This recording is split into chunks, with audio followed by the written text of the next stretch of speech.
Buenos días.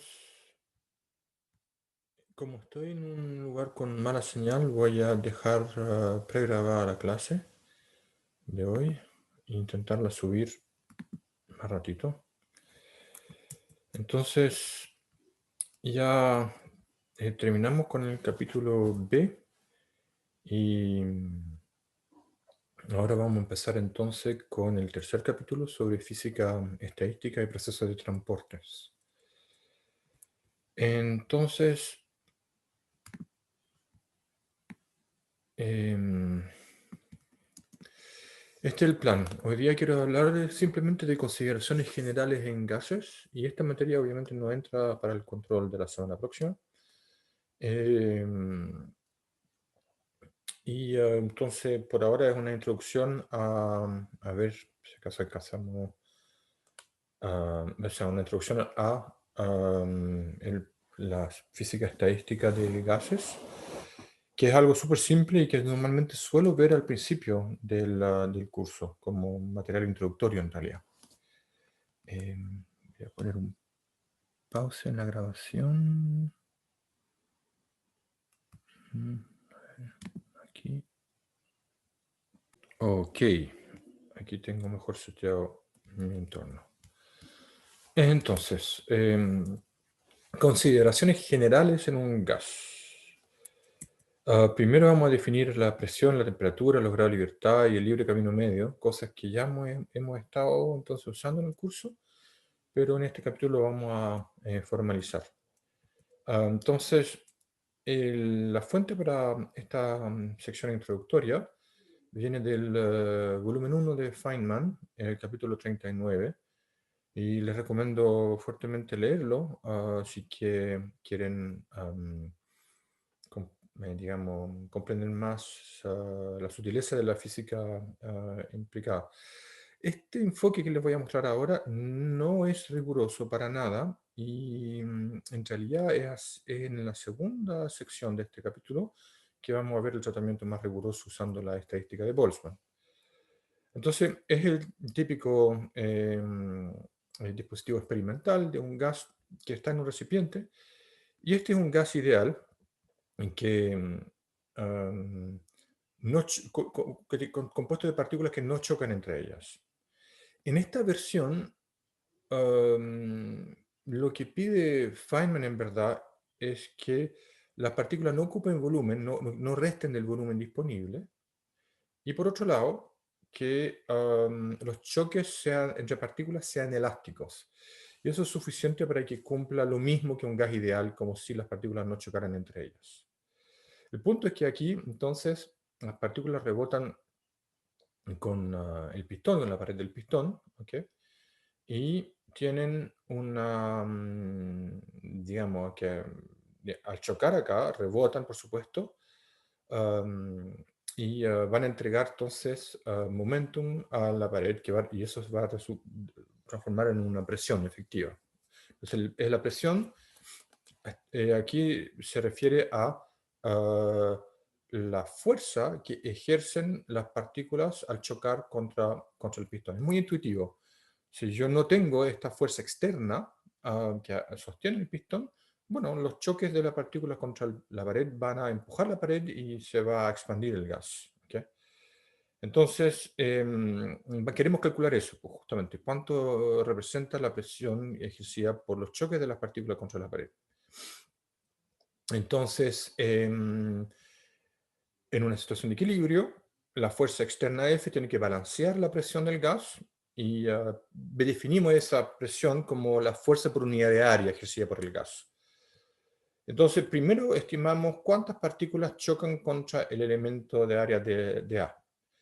Y hay un cálculo clásico que permite justamente escribir esta relación que tengo aquí, que es, acá primero para fijar idea vamos a suponer que todas las partículas viajen en la misma dirección. A ver si logro bosquejar, que aquí no me funcionó la Wacom, entonces voy a tratar de compartir una pizarra nueva. Stop share. Y ahora vamos a hacer un ¿Dónde está Zoom? Aquí está. Un share, pero de un whiteboard. A ver si funciona. Ok. Entonces, tenemos la pared. Ups.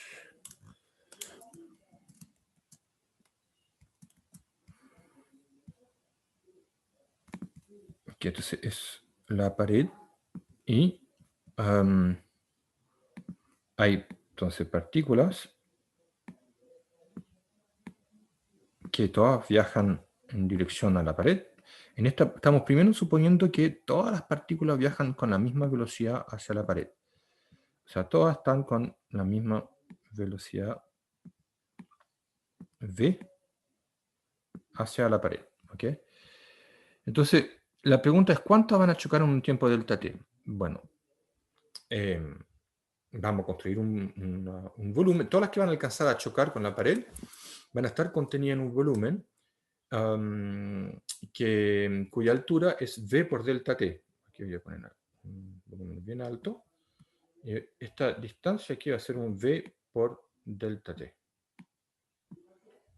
Okay, entonces, si todas viajan hacia la derecha aquí, hacia más x, pongamos un eje. Entonces esto va a ser el eje. Ups, esto estuvo pésimo. Mejor sin este eje. Entonces, esto es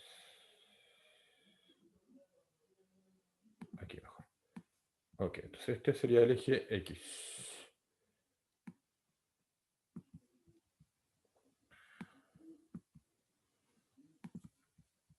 Ok, entonces esto es el eje X.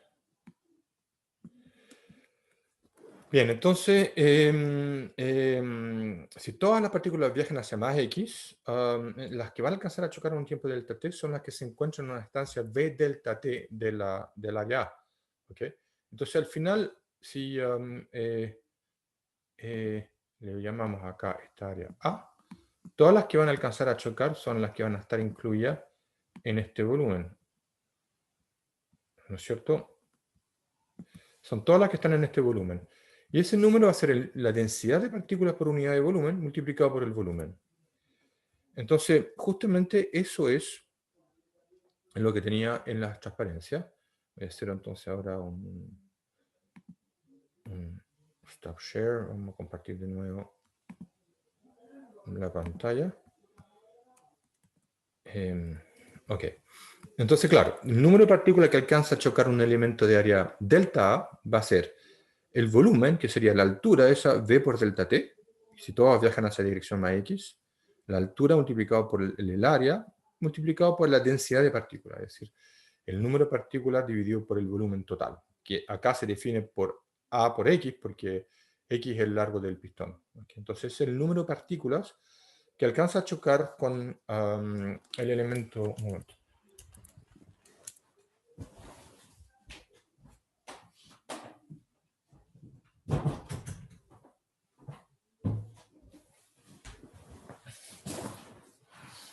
Entonces ese es el número de partículas que alcanza a chocar con un elemento de área de delta A en un tiempo delta t.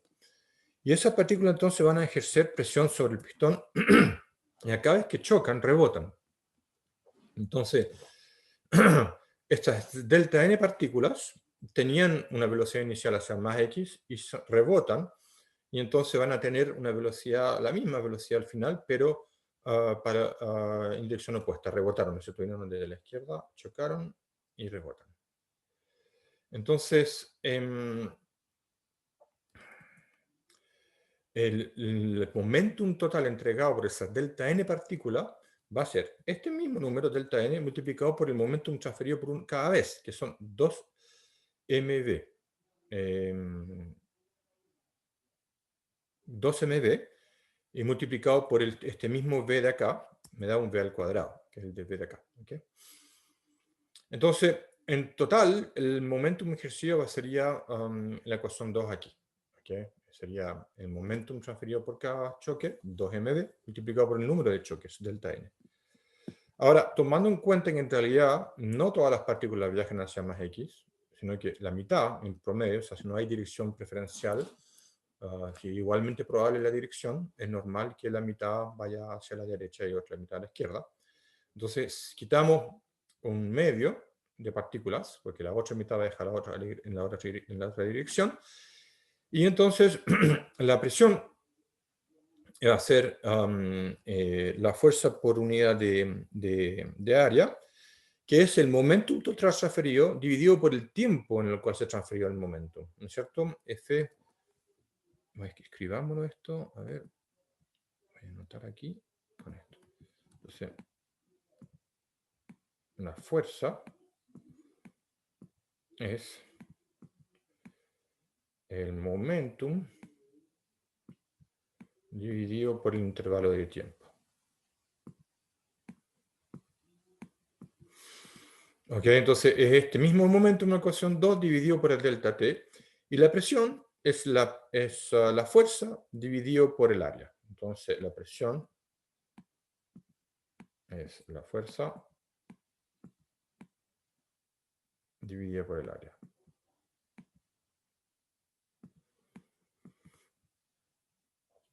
Entonces, al final queda que la presión es simplemente esto de acá, contando en un medio, ¿no es cierto?, que le explicaba. Y si multiplicamos por el volumen, entonces tenemos que PV, la presión, la que por el volumen, va a ser entonces el número total de partículas. Y aquí agregamos entonces, claro, una sutileza importante. Voy a usar una goma para hacerme espacio para escribir acá mismo. Estoy borrando estas anotaciones para explicar que en fondo tenemos P por V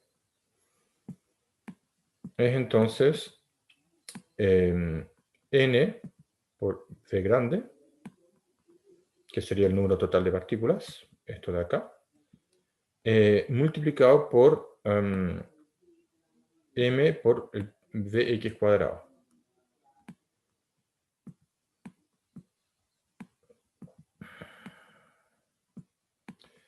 Y ahora el truco que hacemos para llegar a esta última expresión es notar que, en otro color aquí lo voy a poner en naranjito, un medio mv, si hay un medio mv cuadrado, o mejor no, lo voy a poner más sencillo todavía. Esto lo vamos a borrar. Entonces, v cuadrado es entonces 3 veces en promedio en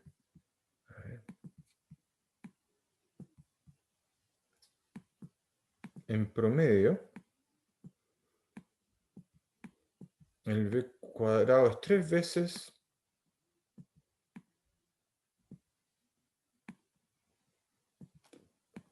el promedio en una de las direcciones al cuadrado.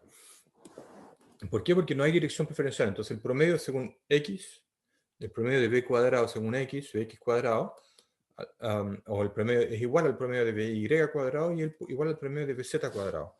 Entonces, en promedio, podemos decir que la velocidad promedio norma va a ser 3 veces la velocidad en promedio hacia alguna de las componentes. ¿Okay?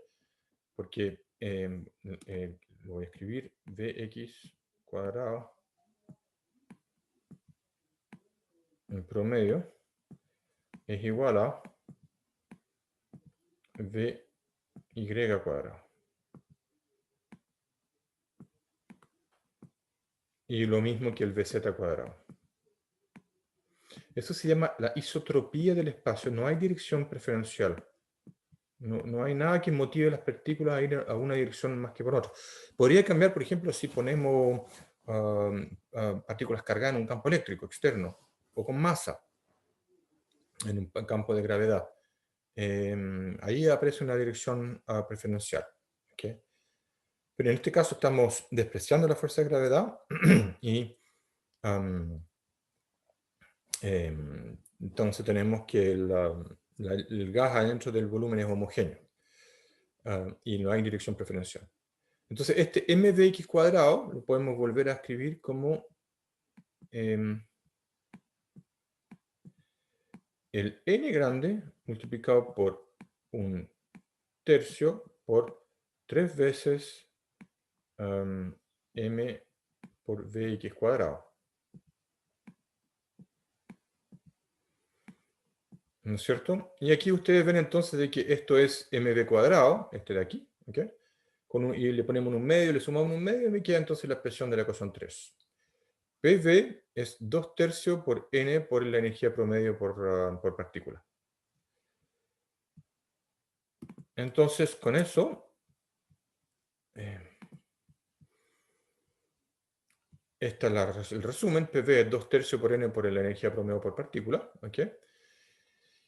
Y hay algo interesante acá. Está apareciendo mucho la ley de gas ideal que habíamos usado hasta ahora, PV igual a NKT.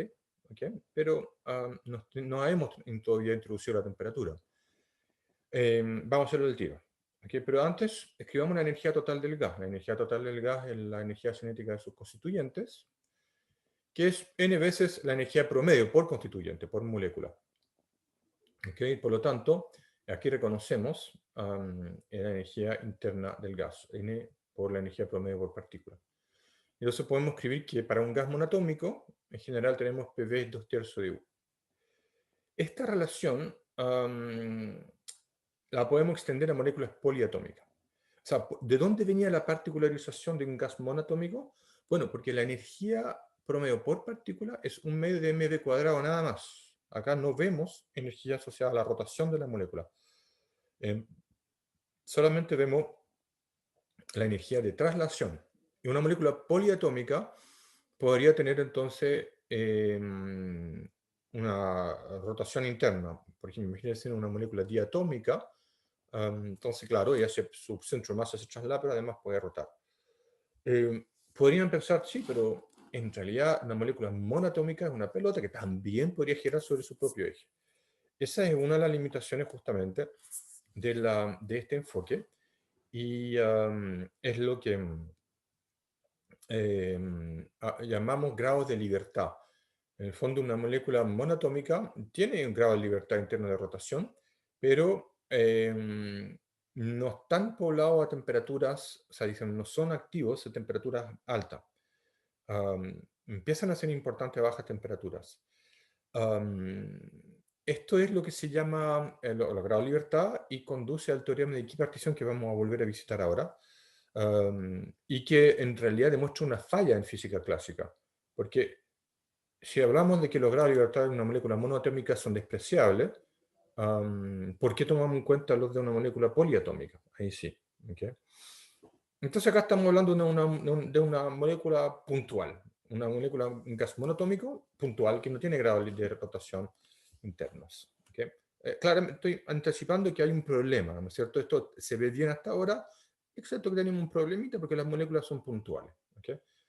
En general, para una molécula no puntual, que está compuesta de estructuras, de dos puntos por último, dos átomos unidos en un enlace químico, escribimos esta misma relación sinca, pero la modificamos un poco con un parámetro gamma, gamma menos 1 en realidad. Entonces, para un gas monoatómico, gamma menos 1 es 2 tercios. Aquí tengo un error tipográfico, a ver si lo corrijo al tiro.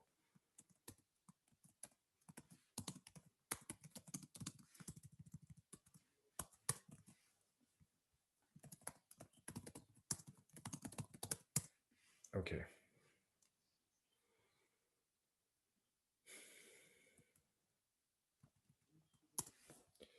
Bien, entonces, me equivoqué en la corrección.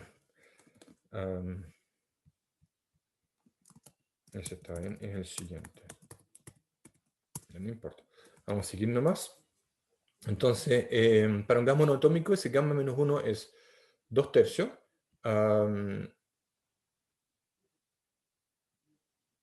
Y esta vez viene en realidad, no sé por qué pensé que me había equivocado. Esto simplemente tengo que sacarle los paréntesis en realidad. Y entonces para un gas monoatómico el gamma que aparece aquí es 5 tercios. Entonces, acá podemos escribir la ecuación de compresión o expansión adiabática. Si no hay pérdida de energía por las paredes, es decir, si el recinto es adiabático, entonces la variación de energía del gas solamente puede ir en trabajo, es decir, en empujar el pistón, que sería, ¿no es cierto?, la primera ley que habíamos visto hasta ahora. La variación de energía interna es el calor más el trabajo. Entonces, la, la expresión para el trabajo entonces dW es menos PdV, y la variación del volumen es el área multiplicado por el aumento del largo del pistón. Les recuerdo acá a ver, este dibujito, ¿no? El aumento de volumen corresponde a un dx, justamente acá. Entonces, perdón, ¿dónde estamos? Aquí. Ok, entonces, esto de acá es una tarea que yo ya les mostré en clase. Entonces, finalmente tenemos que du es menos PdV, y con la ecuación 6, que es esta de acá, uno reemplaza aquí para el du, la energía interna, y puede llegar entonces a esta expresión para PV a la gamma igual constante. Eso ya lo habíamos hecho, entonces estoy yendo más rápido acá. Pueden ver la clase antepasada, o la pasada, no me acuerdo muy bien. Bien, entonces, a ver, déjenme ver aquí qué estoy haciendo. Ok. Esto es una estimación del valor de gamma para un gas de fotones. ¿Okay? Entonces, es el mismo argumento que habíamos visto hasta ahora, pero tenemos algo interesante acá. Los fotones no tienen masa, m igual 0. Entonces, volvemos al argumento de que si todas las partículas viajan hacia la derecha, entonces el momentum entregado por delta n choques va a ser el que escribimos acá en la ecuación 11, pero no lo escribimos como m por v el momentum, lo dejamos como p. ¿Okay?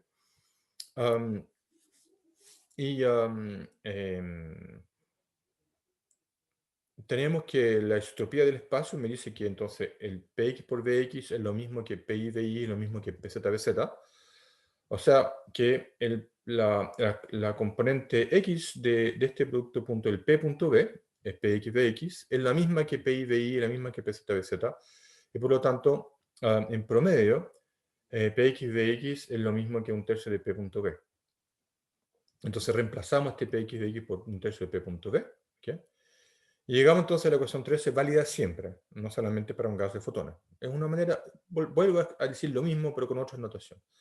Y ahora particularizamos un fotón que no tiene masa, que va a la velocidad de la luz, y para el cual la energía, bueno, esto es una expresión general para la energía, en relatividad, cuando las partículas van muy rápido o cercanas a la velocidad de la luz, entonces hay que escribir su expresión general para la energía de la partícula, en que esto sería la energía en reposo. Para un fotón no hay energía en reposo porque m es 0. ¿Okay?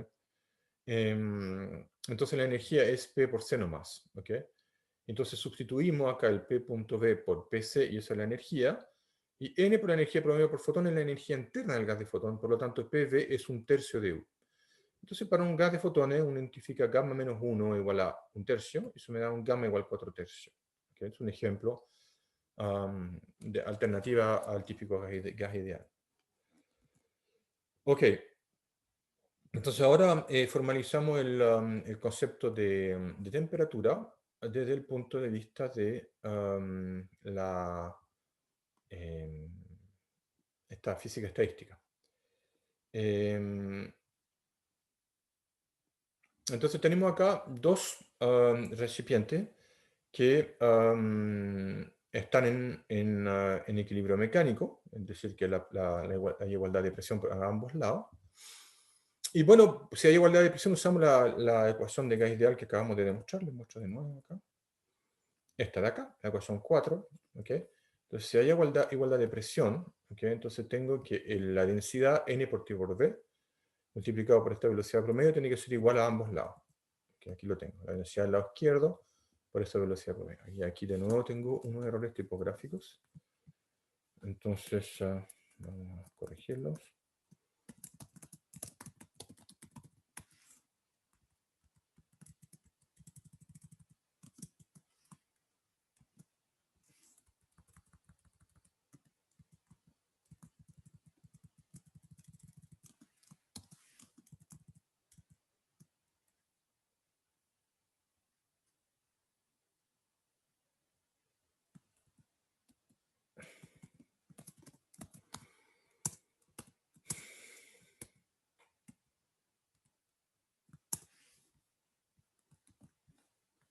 Ok.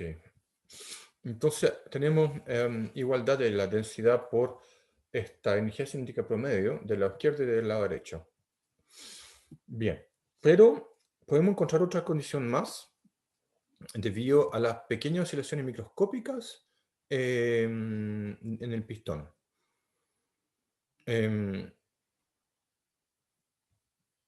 entonces aquí hay un argumento que saca Feynman que es bueno, un poco difícil de seguir y no sé si es tan importante, entonces simplemente, porque lo vamos a hacer rigurosamente de todas maneras.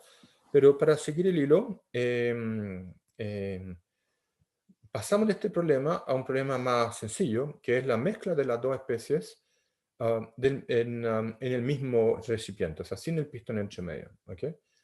Entonces, si tenemos un choque elástico entre las partículas 1 y 2, em, uno puede demostrar que las velocidades se conservan en promedio, pero o sea,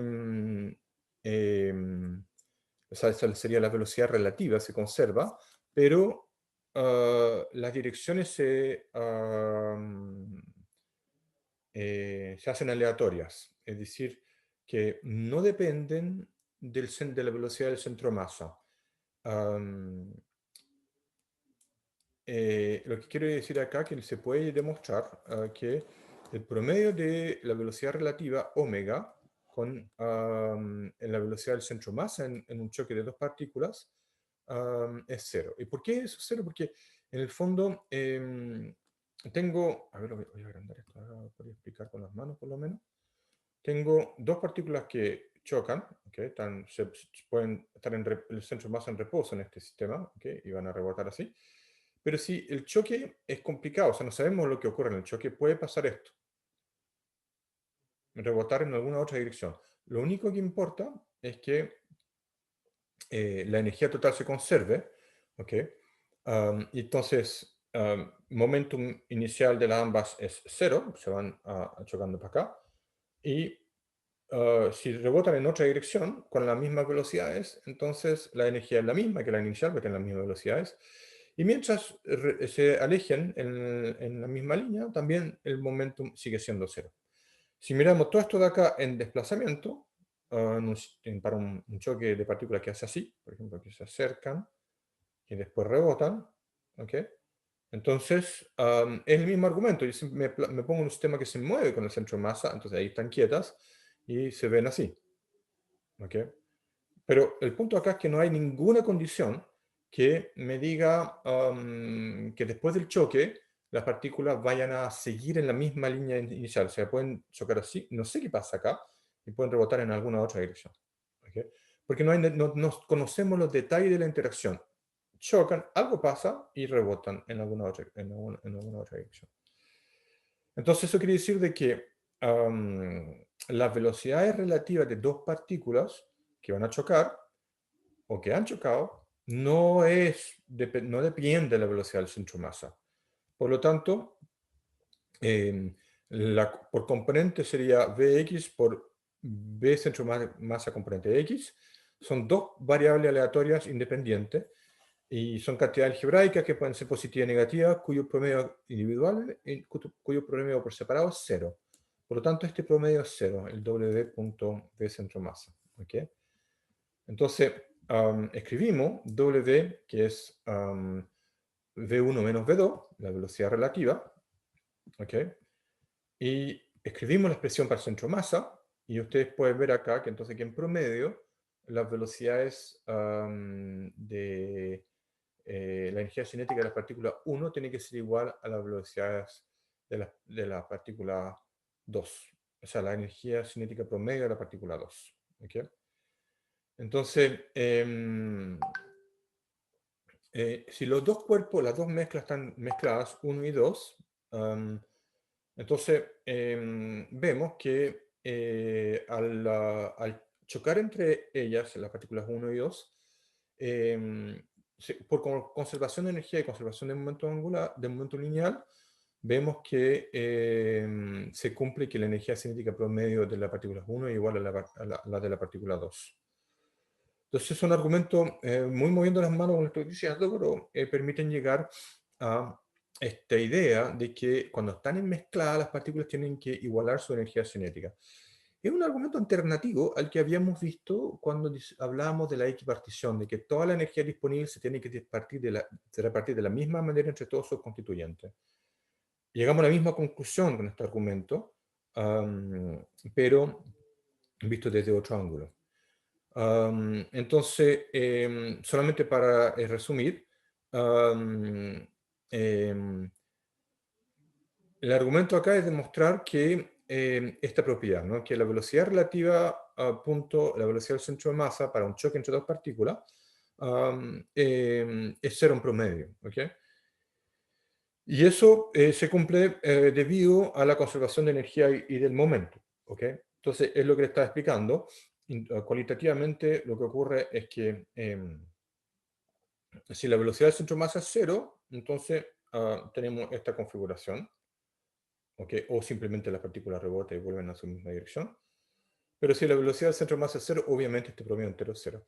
Si yo me desplazo, si las partículas se desplazan en relación al sistema laboratorio en que estamos observando el choque, entonces va a suceder algo así, ¿no es cierto?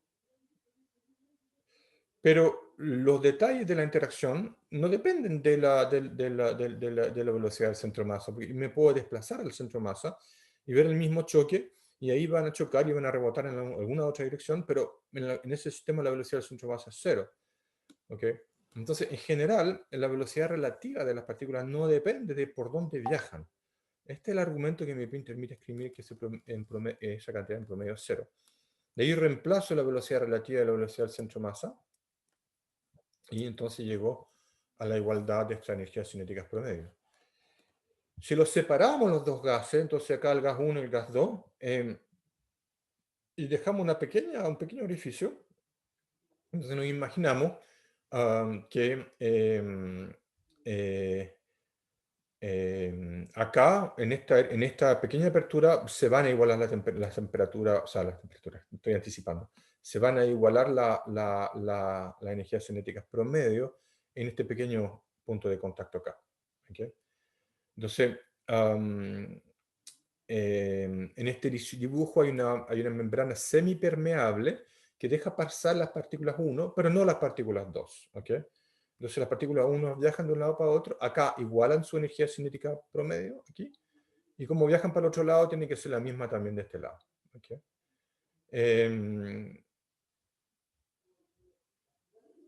Y la otra opción es simplemente cerrar esta membrana e imaginar un tercer cuerpo, como dibujo acá. Voy a dibujarlo aquí, quizás en la transparencia anterior, acá.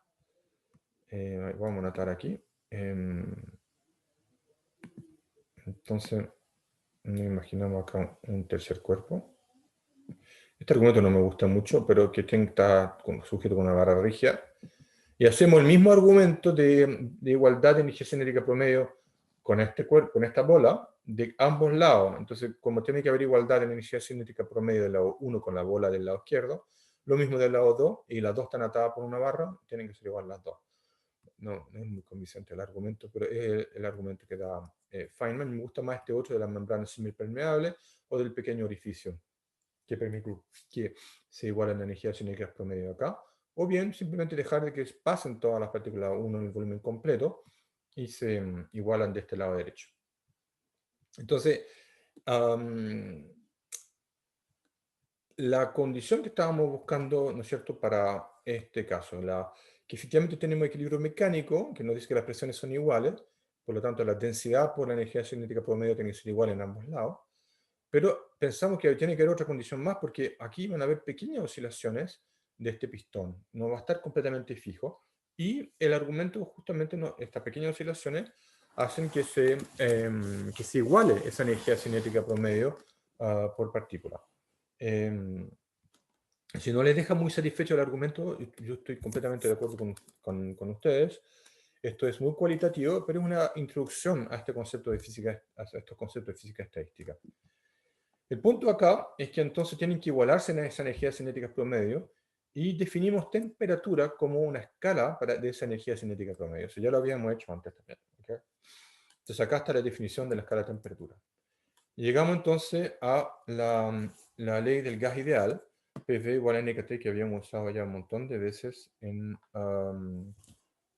este curso. Okay. Entonces, los grados de libertad asociados a una...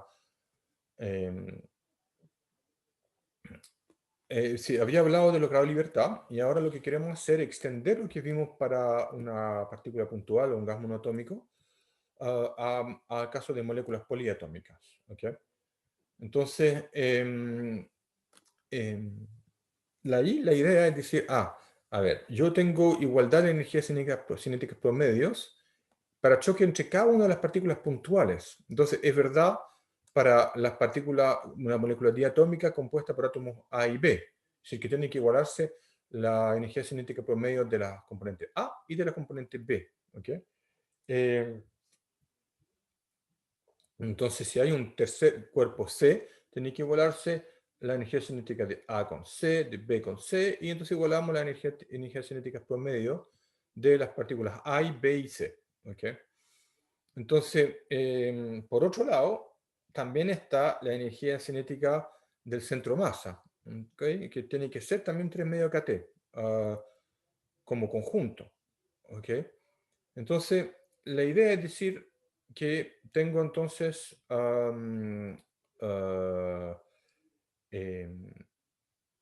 que hay en esta expresión de acá tengo 1 medio kT por cada grado de libertad de traslación del sistema. Y también un medio kT para los grados de libertad de A y B. Pero A y B están fijos, están ligados unos con ellos, uno con otro. ¿Okay? Entonces, no tienen tanta libertad, no puedo contar 3 grados de libertad para A y para B. En realidad tienen 2 grados de libertad de rotación, es decir, de que pueden rotar en 2 ángulos, ¿no es cierto?, en 3 dimensiones. Entonces, una molécula poliatómica tiene los 3 grados de libertad de traslación del centro masa y los 3 grados de libertad correspondientes a la rotación de la molécula diatómica.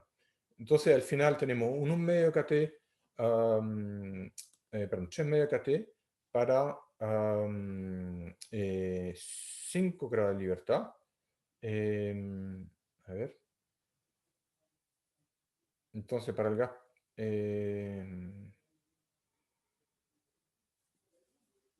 diatómico... creo que acá tengo un error tipográfico.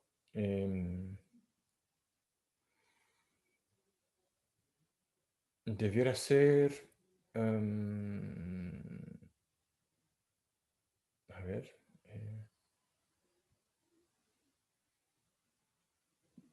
KT lo defino como 3... esto.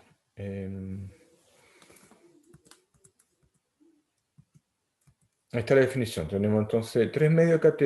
Es un medio mv cuadrado. Ok. Perdón. 3 medio KT es un medio mv cuadrado. Y...